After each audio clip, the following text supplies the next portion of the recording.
먼저 유시민 전 장관 함께 만나겠습니다. 어서 오십시오. 예, 안녕하십니까. 네.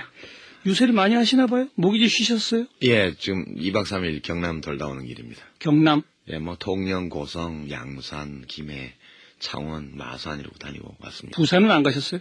부산은 내일. 예, 내일 또 내려갑니까? 예, 문성근 대표 같이 막판 유세를 좀 해달라고 해서. 예.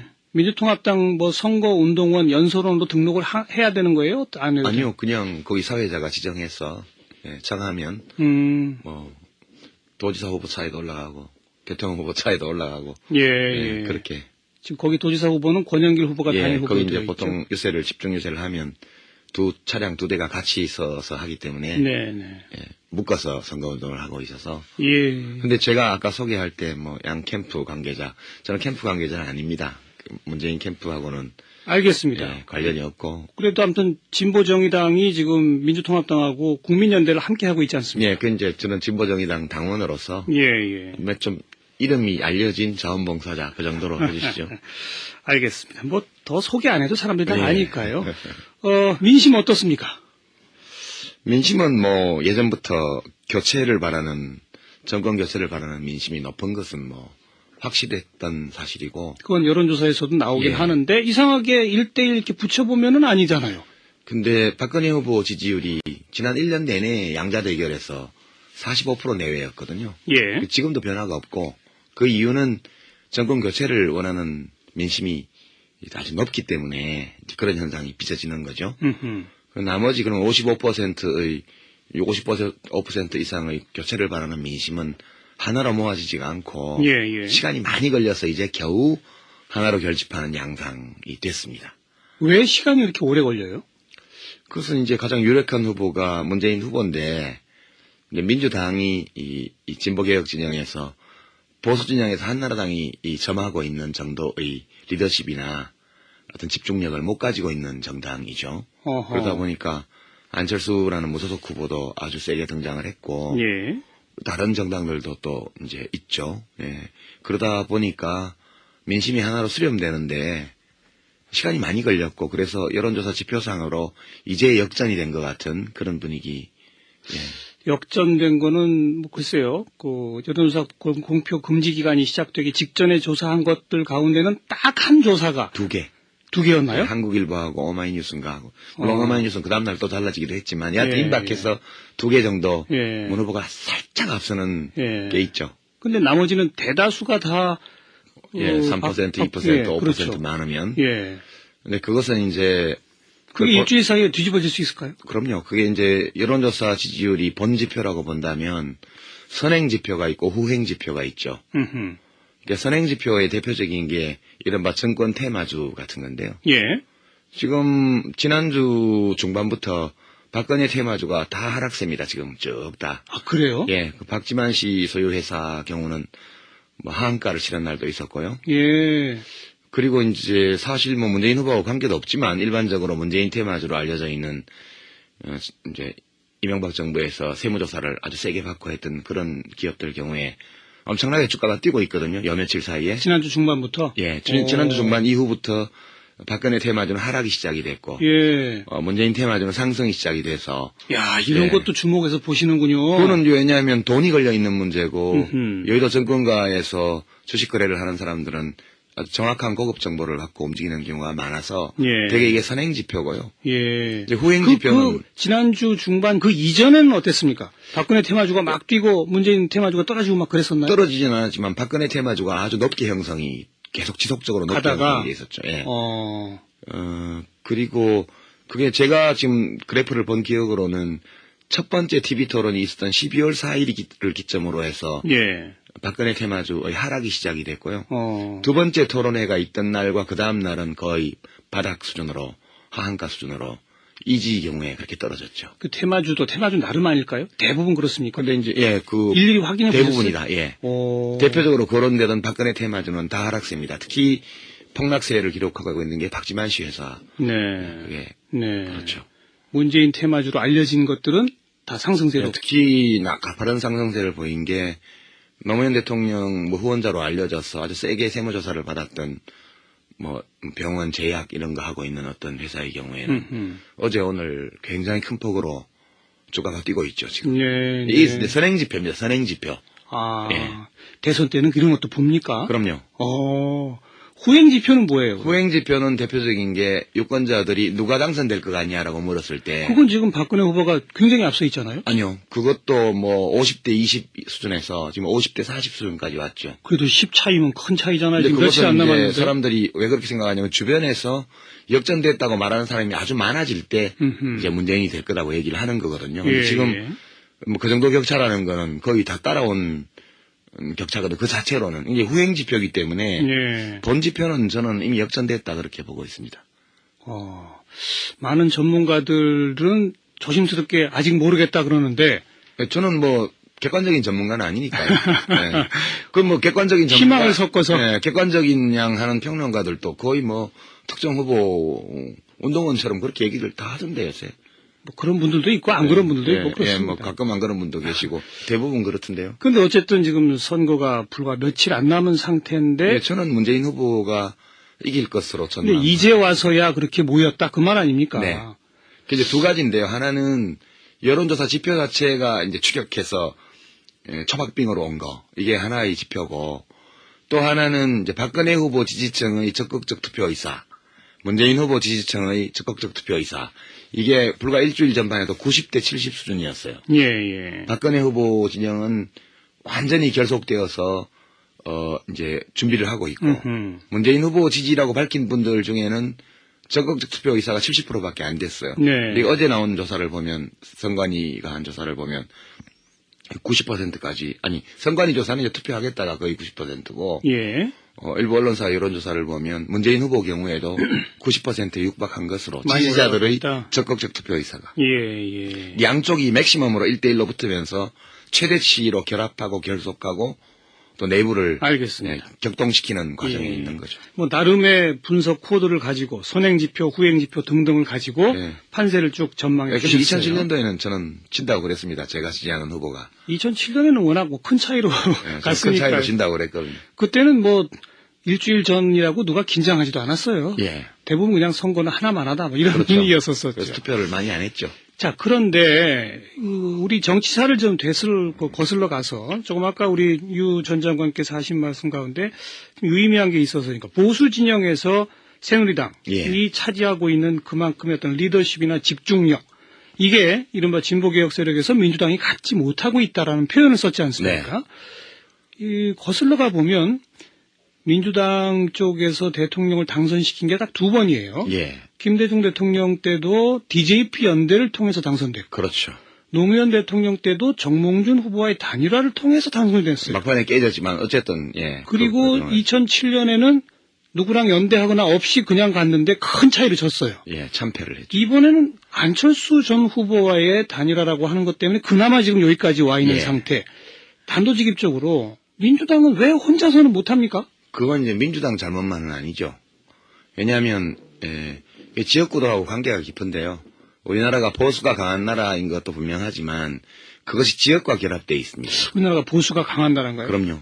압도적으로 강하죠. 특히 북한과 대치 상황이 지금 반세기 넘게 계속되고 있기 때문에 굉장히 강합니다. 그래서 근데 그게 인구가 가장 많은 지역을 깔고 있거든요. 영남 지역? 영남을. 그러니까 인구가 지금 유권자 숫자가 호남에 비해서 약 2.5배 수준입니다. 그러니까 민주당에서 어떤 사람이 후보가 되더라도 새누리당의 후보에 비하면 이 고정표 확고한 지지 기반 면에서 상대가 안 됩니다. 일본 지역구도 때문이다. 그게 이제 민주당이 처하고 있는 객관적인 조건이기 때문에 아무리 괜찮은 후보가 나와도 기본적으로 어렵다고 봐야죠.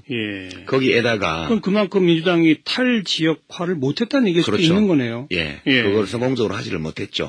민주당이 아주 민주당스러운 후보를 가지고 이긴 거는 김대중 대통령 때가 마지막이고 그때도 어쨌든 DJP 연대가 있어서 그런 거예요. 뭐 어쨌든 간에 2002년도나 이번 경우에는 아주 민주당스럽지 않은 후보를 가지고 지금 외부 영입 케이스라고 봐야죠. 이기거나 선전하거나 뭐 혹은 이길 가능성이 있거나 그렇게 돼 있는 이유는 진보개혁 진영에서 호남이 차지하는 비율이 압도적이지가 않아요. 그러니까 비호남의 개혁 진보 성향 유권자가 아주 두텁게 제법 형성이 돼 있는데. 그렇죠. 여기도 혼자서 새누리당을 이기지는 못해요. 물론이죠. 여기는 네. 혼자 하려고 그러면 꼭 3등이나 4등 하잖아요. 그렇죠. 안철수 후보도 결국, 민주당의 지역 기반과 관계없는 지지층을 결속해서 나섰지만, 이것이 안정성과 지속성 면에 있어서 이제 어려움이 있기 때문에 못 견뎌내는 거예요. 그러니까 이제 민주당 없이도 못 이기고, 민주당 가지고만도 못 이기는 상황. 이것은 이제 우리 선거제도하고 결합해서 구조적으로 주어져 있는 조건이라고 저는 봐요. 누구 탓이 아닙니다. 1번, 그것도 어쨌든 지역구도 때문이다라고. 그게 가장 큰 원인이죠. 예. 그걸 벗어날 방법이 없나요? 민주당이 탈지역화해서 이른바 비호남 개혁 세력이 집중도 있게 또 충성심을 발휘해서 갈 수 없나요? 그게 이제 노무현 대통령도 그걸 시도를 했고, 뭐 저도 개인적으로는 10여 년간 그걸 시도를 했는데 열린우리당 창당 등등등. 예, 그거 포함했어요. 지금까지는 성공을 못했죠. 왜냐하면 그것은 민주당의 국회의원들이 원할 때만 될 수 있는 건데 그걸 강제로 누가 할 수는 없습니다. 근데 그럼 왜 안 원하느냐 이런 문제들은 지금 대선 코앞에 두고 이야기하기에는 조금 조금 적절치 않은 면이 있어서 그냥 뭐 상식적으로 추론되는 게 기존 의원들의 기득권 뭐 그런 거 있지 않겠어요, 당연히? 의원들의 기득권 이전에 정당으로서의 집합적으로 누리는 집단적으로 누리는 기득권이 있어요. 그러니까 당대표나 국회의원들의 기득권이라는 것은 정당의 기득권에서 파생돼 나온 거에 불과하고요. 이제 근본적으로는 선거제도를 바꾸어서 지역주의가 있어도 그것이 압도하지 못하도록 만들거나 그렇지 않으면 현행 선거제도 아래에서 이걸 돌파할 만큼의 힘을 가진 어떤 리더나 세력이 나타나야 되는데 어느 것도 안 되는 거죠 지금. 저는 아주 어렵다고 보고요. 벗어나는 게 우리 정치는 앞으로도 상당한 기간 특별한 변화가 없다면 이렇게 불만족스러운 조건에서 갈 수밖에 없지 않나라는 상당한 좌절감을 느끼고 있습니다. 불만족스러운 중간 유동층이 있을 수밖에 없다. 네. 그걸 누군가가 잡아야 한다 그거로군요. 그렇죠. 이제 이번에는 그걸 안철수 전 후보가 잡은 거죠. 안철수 전 후보가 엄청난 역할을 한 거죠. 그렇게 결속이 안 됐더라면 민주당 문재인 후보를 중심으로 정권 교체를 바라는 모든 사람의 마음을 하나로 모으는 것이 어려웠을 거예요. 그렇겠죠. 저는 그렇게 봅니다. 단일화 과정 그리고 그 후에 그 안 전 후보의 지원 이 과정은 어떻게 생각하세요? 그건 뭐 사람에 따라서 조금씩 다르게 평가할 수는 있겠습니다만 대체로 투표일까지만 마음을 다 모을 수 있다면 뭐 그 과정에서 좀 늦고 이러고 형식 면에서 이런 것 저런 것 뭐 있다 하더라도 대세에 큰 영향은 없지 않느냐 저는 그렇게 봅니다. 그리고 만약에 당선이 된다면 이른바 공동정부와 같은 형태가 잘 운영될까요? 어떻게 보세요? 그것은 아직 단언하기는 어렵죠. 이제 그 문제는 문재인 후보가 당선된다면 문재인 당선자와 안철수 전 후보 사이에서 뭔가 해법을 찾아서 두 분이 앞에서 책임지고 만들어 나가야 될 과제.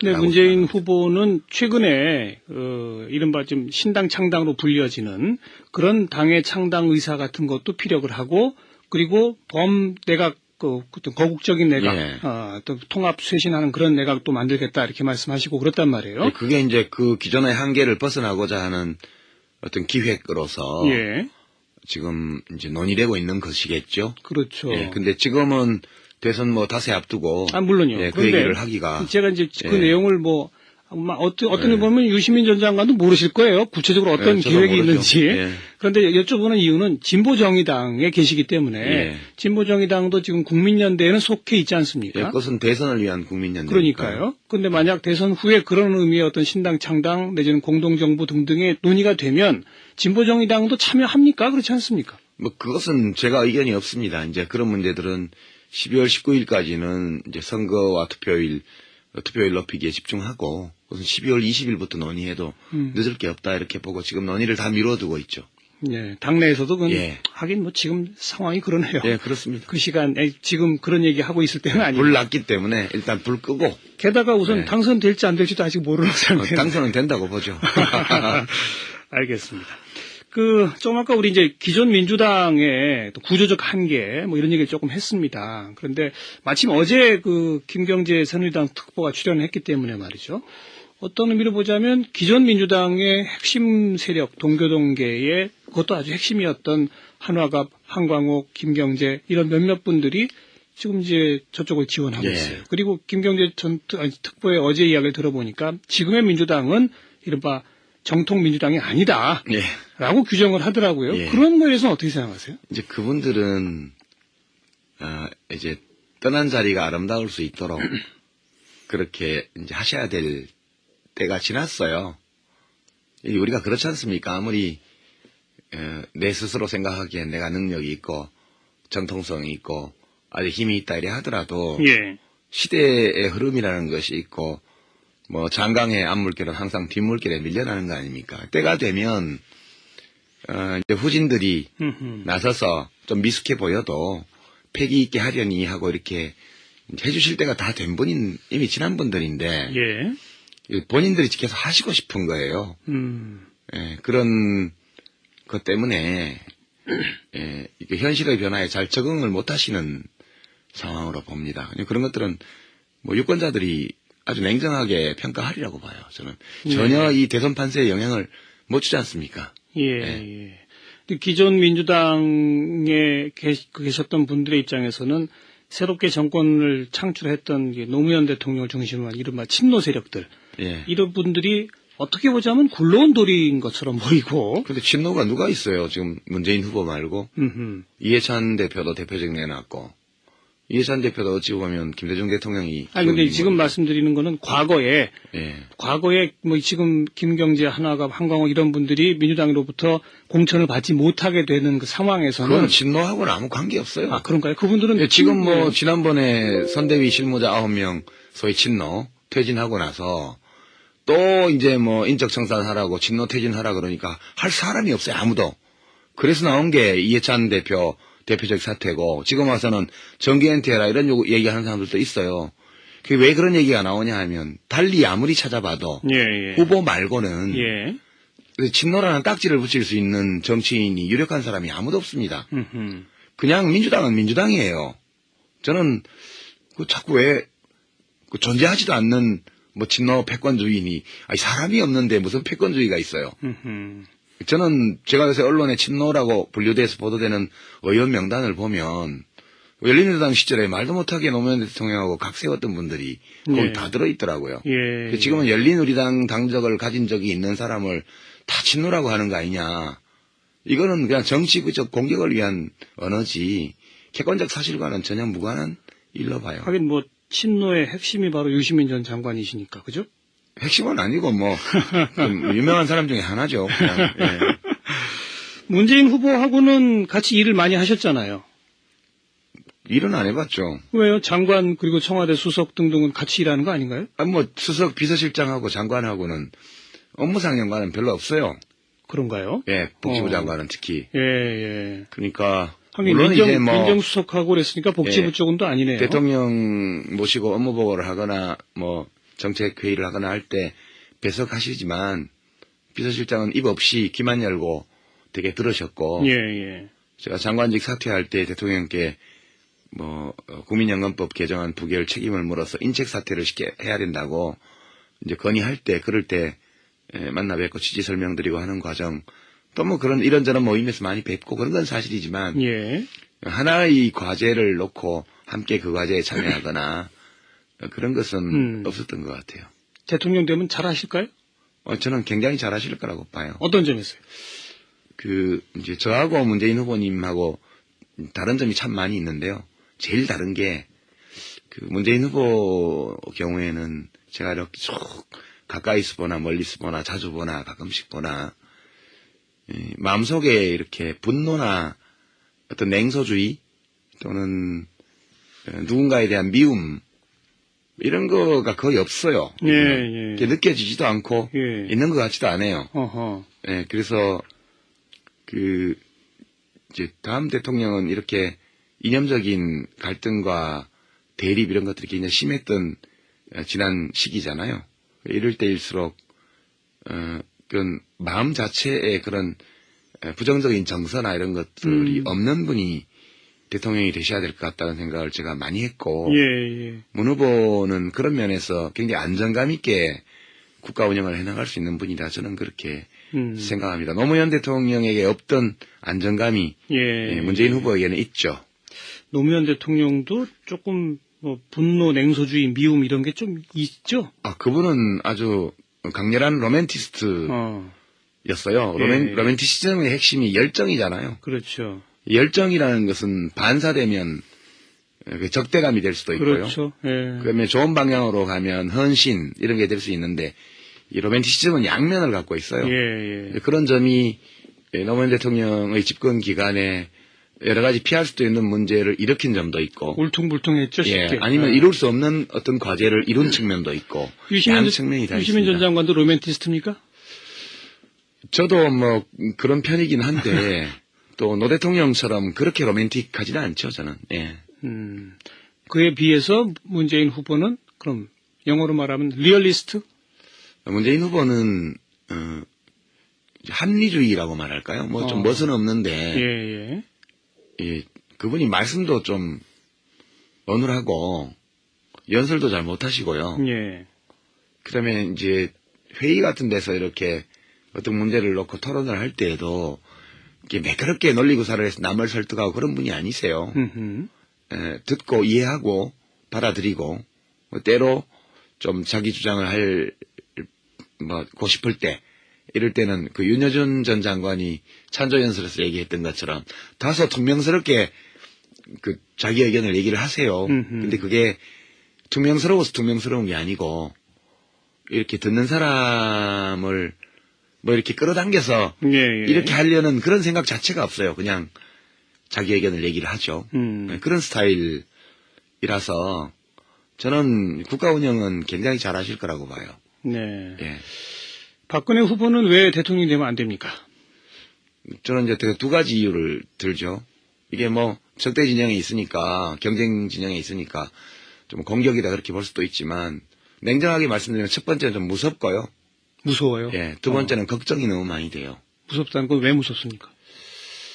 박근혜 씨가 대통령이 되면 사람들이 무지하게 감옥 갈 것 같아요. 우선 선거 과정에서 뭐 공격하고 비판하고 했던 사람들부터 문재인 씨가 대통령이 되면 그럴 일 없을 것 같은데 이 이야기는 집권 기간 내내 그런 일들이 반복될 거라는 뜻입니다. 보복할 거라고 보신다? 보복뿐만 아니라 권력을 휘두를 거라고 보신다? 왜냐하면 안 하겠다고 계속 그러는데 지금 논리나 말로 타인을 이렇게 설득하거나 이렇게 해내지 못하는 사람은 결국 힘을 쓰게 돼 있습니다. 그래서 그런 점이 좀 무섭고요. 이명박 대통령보다 훨씬 더 심할 거다 그렇게 봐요. 두 번째 걱정이 되는 거는 이분이 밝은 지도자가 아니에요. 이치에 밝은. 그러니까 이치에 밝은 지도자라야 아래 사람이 속이지 못해요. 이 장관만 하더라도 삐끗하면 속거든요. 대통령이 되면 엄청나게 많은 문제들을 다뤄야 되는데. 그래도 아주 어린 시절부터 퍼스트레이디 역할도 하고 정치도 벌써 지금 90몇 년부터 오래 해왔고. 그건 의전이죠. 오선 의원도 해왔고. 오선 의원 하면서 입법을 제대로 한 게 있습니까? 뭐 자기 브랜드 정책이 있어요. 그래도 나름대로 어떤 경험과 경륜 같은 게 있지 않을까요? 뛰어난 거는 있죠. 의전. 의전적인 면에서. 의전적인 면에서는 굉장히 뛰어나죠. 그러니까 국가 지도자에게 요구되는 의전적 그 행위 양식 이런 것들은 타인의 추종을 불허하죠. 그러나 대통령이 뭐 다 알아야 되는 건 아니지만 어느 정도는 알아야 기본으로 쉽지 않을 정도 어떤 것을 보고받았을 때 이것이 알겠습니다. 상식에 맞다 안 맞다는 판단할 수 있어야죠. 그러니까 저는 박근혜 씨가 대통령이 되면 소위 옛날 조선시대로 치면 환관 정치, 그러니까 호가호위하는 사람들이 그 좀 사리에 어두운 권력자를 이용해서 알겠습니다. 무섭고 겁이 난다. 그리고 걱정된다. 그런 거죠. 1차, 2차 TV 토론 보셨어요? 네. 이정희 후보가 항상 화제의 중심이던데 이정희 후보 토론에서 어떻게 했다고 보세요? 그것은 이제 대통령 후보 토론이었다고 볼 수는 없죠. 후보의 토론은 아니었죠. 후보의 토론은 자기의 정책과 리더십, 비전에 대한 국민들의 이해를 구하고 그것을 보여주고 그래서 자기가 표를 받는 게 후보의 토론이죠. 근데 이제 토론에 임하는 기본 목적이 내가 표를 얻는다에 있지 않기 때문에 누구를 떨어뜨린다에 그 토론은 대통령 후보 토론으로서는 평가의 일반적인 기준을 적용할 수가 없는 토론이에요. 예. 그래서 평가하기가 몹시 어렵죠. 네. 예. 문재인 후보랑 박근혜 후보를 평가하면 뭐 당연히 문재인 후보가 잘했다고 하시겠죠? 저는 그렇게 보죠. 그러니까 아니면 제가 지지하는 후보라도 못하셨으면 토론 못했다 해야 되는데, 네. 원래 이제 아주 잘하는 토론자는 아니지만, 그 토론이라는 게 상대방의 말을 듣고, 거기에서 어떤 문제를 발견해서 자기의 주장과 관련 지어서 다시 물어보고, 예. 이런 토론의 어떤 기본적인 자세나 자질, 이런 것은 문재인 후보가 특히 2차 토론에서 잘했다. 예, 토론의 형식이 굉장히 불비했음에도 불구하고 어느 정도 보여드렸다 이렇게 알겠습니다. 보고요. 이정희 후보는 사퇴할 거라고 예상하시죠? 아니요, 저는 모릅니다. 그거는. 그래요? 예, 그것까지 갈 수도 있다. 그것도 모르죠. 뭐 어떻게 할지 전혀 아는 바가 없습니다.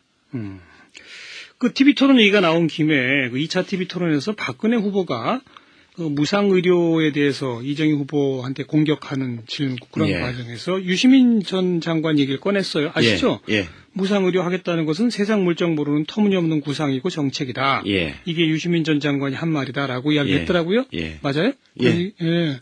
그 이제 무상의료를 진보 정당이 집권한다고 해도 바로 하겠다는 거는 아니에요. 그러나 실제 집권할 수 있는 가능성이 없기 때문에 그런 구체적 고민을 싣지 않고 그냥 무상의료로만 지금까지 주장을 해왔죠. 예. 거기 거치게 되면 그것은 구호죠. 그런데 그런데 문재인 후보와는 관계가 없는 비판이에요. 예. 문재인 후보의 정책은 아주 현실적인 정책이거든요. 연간 의료비 제한을 다 하겠다, 상한선을 두겠다. 뿐만 아니라 이제 그게 기본이고 그다음에 일반적으로 연간 자부담이 100만 원 넘어가는 경우가 별로 없습니다.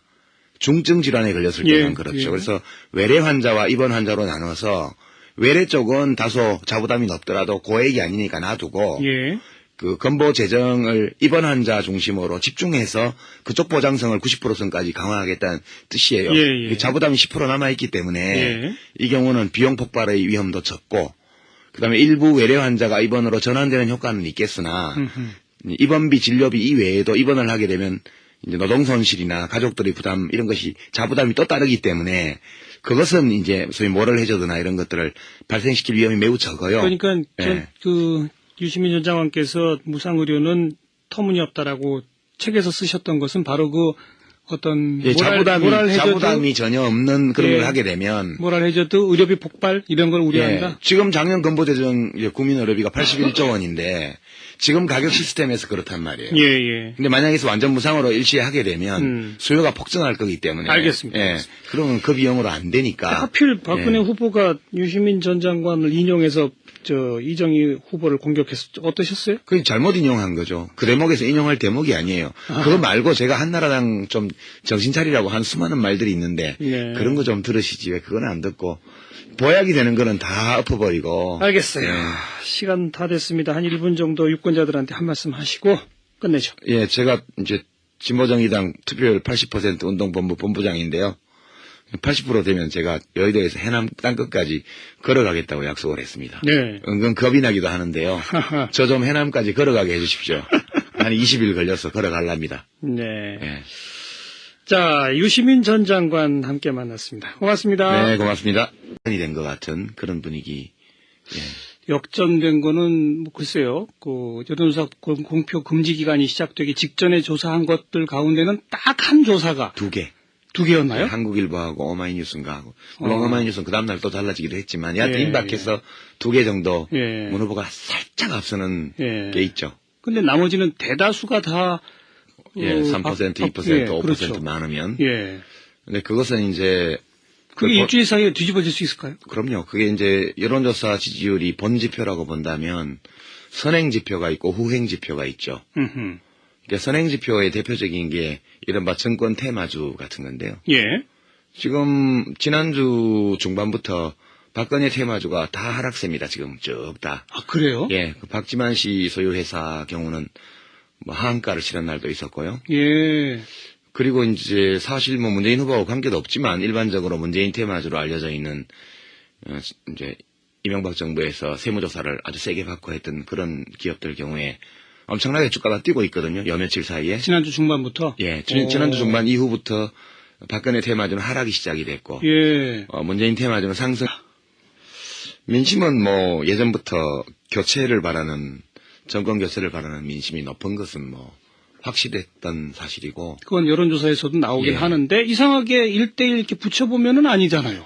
근데 박근혜 후보 지지율이 지난 1년 내내 양자 대결에서 45% 내외였거든요. 예. 지금도 변화가 없고 그 이유는 정권 교체를 원하는 민심이 아주 높기 때문에 그런 현상이 빚어지는 거죠. 나머지 그럼 55% 이상의 교체를 바라는 민심은 하나로 모아지지가 않고 시간이 많이 걸려서 이제 겨우 하나로 결집하는 양상이 됐습니다. 왜 시간이 이렇게 오래 걸려요?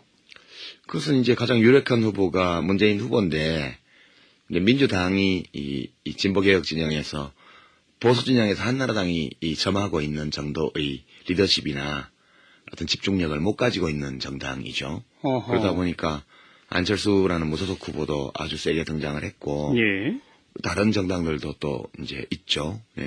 그러다 보니까 민심이 하나로 수렴되는데 시간이 많이 걸렸고 그래서 여론조사 지표상으로 이제 역전. 먼저 유시민 전 장관 함께 만나겠습니다. 어서 오십시오. 예, 안녕하십니까. 네.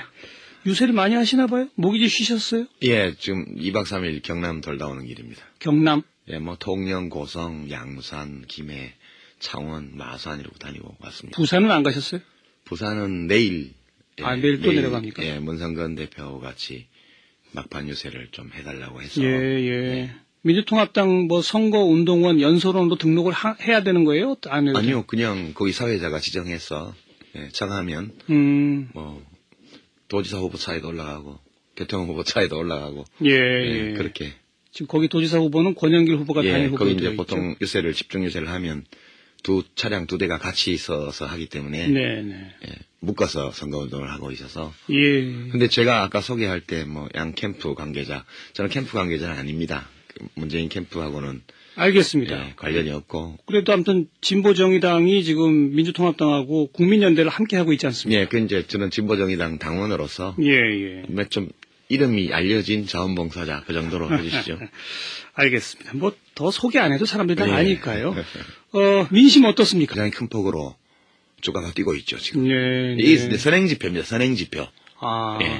대선 때는 이런 것도 봅니까? 그럼요.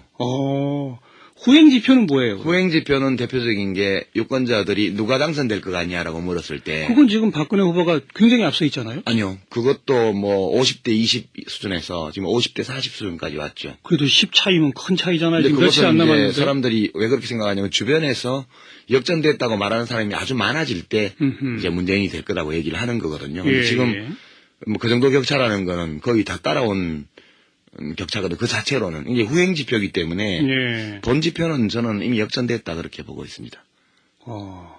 많은 전문가들은 조심스럽게 아직 모르겠다 그러는데 저는 뭐 객관적인 전문가는 아니니까요. 그 뭐 객관적인 전문가 희망을 섞어서 객관적인 양 하는 평론가들도 거의 뭐 특정 후보 운동원처럼 그렇게 얘기를 다 하던데 요새.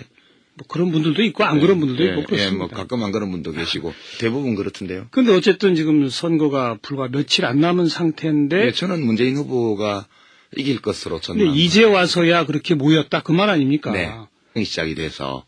이런 것도 주목해서 보시는군요. 그거는 왜냐하면 돈이 걸려 있는 문제고 여의도 정권가에서 주식 거래를 하는 사람들은 아주 정확한 고급 정보를 갖고 움직이는 경우가 많아서 되게 이게 선행지표고요. 이제 후행지표는 지난주 중반 그 이전에는 어땠습니까? 박근혜 테마주가 막 뛰고 문재인 테마주가 떨어지고 막 그랬었나요? 떨어지지는 않았지만 박근혜 테마주가 아주 높게 형성이 계속 지속적으로 높게 형성이 돼 있었죠. 그리고 그게 제가 지금 그래프를 본 기억으로는 첫 번째 TV 토론이 있었던 12월 4일을 기점으로 해서 박근혜 테마주의 하락이 시작이 됐고요.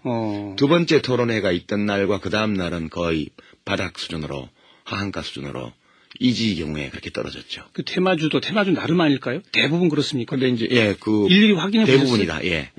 대표적으로 거론되던 박근혜 테마주는 다 하락세입니다. 특히 폭락세를 기록하고 있는 게 박지만 씨 회사. 그렇죠.